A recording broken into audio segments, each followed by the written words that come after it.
ನೀವು ಕೂಡ ಸರ್ಕಾರದ ಸಾಲ ಸಬ್ಸಿಡಿಗಳ ಬಗ್ಗೆ ತಿಳಿದುಕೊಂಡು ಅದರ ಉಪಯೋಗ ಪಡೆದುಕೊಳ್ಬೇಕಾ? ಹಾಗಾದ್ರೆ ಇವತ್ತೊಬ್ಬರನ್ನ ಪರಿಚಯಿಸ್ತೀನಿ.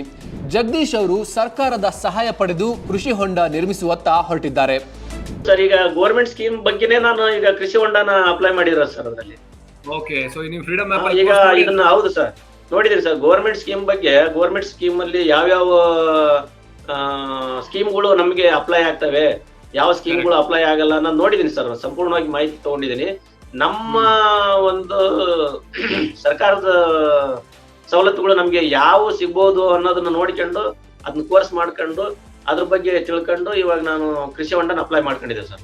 ಯಾಪಿನ ಬಗ್ಗೆ ತಾಳ್ಮೆ ಬೇಕು ಸರ್. ಸುಮಾರು ಜನ ಏನಂತಾರ ಸರ್, ಇಂತಾವ್ ನೋಡೋದಿನಿ, ಬಹಳ ನೋಡಿದೀನಿ, ತುಂಬಾ ನೋಡಿದೀನಿ. ಇಲ್ಲಿ ಏನಾಗಿದೆ ಸರ್, ಈ ಹಿಂದೆ ಈ ಕೆಲವೊಂದು ಆ್ಯಪ್ಗಳು ಬಂದು ಮನುಷ್ಯನ್ ದುಡ್ಡು ತಿಂದು ಕೆಲಸನೂ ಆಗದೆ ಅವ್ರ ಶ್ರಮನೂ ಹಾಳು ಮಾಡಿ ಅವ್ರಿಗೆ ಒಂಥರ ಇನ್ನೊಂದ್ಸಲ ಈ ಆ್ಯಪೇ ಬೇಡ ಅನ್ನೋ ಲೆಕ್ಕಕ್ಕೆ ಆಗ್ಬಿಟ್ಟಿದಾವ್ ಸರ್. ಬಟ್ ಮನುಷ್ಯರಿಗೆ ಈ ಫ್ರೀಡಮ್ ಆ್ಯಪ್ ಹಾಕಿದ್ಮೇಲೆ ಮನುಷ್ಯ ಸಂಪೂರ್ಣವಾಗಿ ತಾಳ್ಮೆ ಬೇಕು ಸರ್. ತಾಳ್ಮೆ ತಗೊಂಡು ಇವನ್ನ ಕೋರ್ಸ್ ಗಳನ್ನ ಮಾಡಿದ್ರೆ ಅವರು ಬೇರೆಯವ್ರಿಗೆ ಇವರೇ ಮತ್ತೆ ಬೇರೆಯವ್ರಿಗೆ ಹೇಳ್ಕೊಡ್ತಾರೆ ಸರ್. ಆತರ ಇದೆ ಸರ್.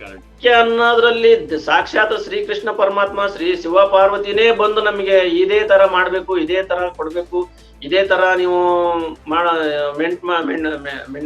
ಮೇಂಟೆನೆನ್ಸ್ ಮಾಡ್ಬೇಕು ಅನ್ನೋದು ಹೇಳ್ಕೊಡ್ತಾರೆ ಸರ್. ಅದನ್ನ ಕೇಳೋದ್ರ ನಮ್ಗೆ ಏನಾಗುತ್ತೆ ಸರ್, ಅವ್ರು ಹೇಳೋದ್ರಲ್ಲಿ ನಾವು ಕೇಳೋದ್ರಲ್ಲಿ ಈಗ್ಲೇ ನಾವು ಜಮೀನು ಉತ್ತಿ ಬಿತ್ತಿ ಬೆಳಿತಾ ಇದೇವೇನೋ ಅನ್ನೋ ರೀತಿ ನಮ್ಗೆ ಕಣ್ಣಿಗೆ ಅದು ಕಾಣಿಸ್ತದೆ ಸರ್.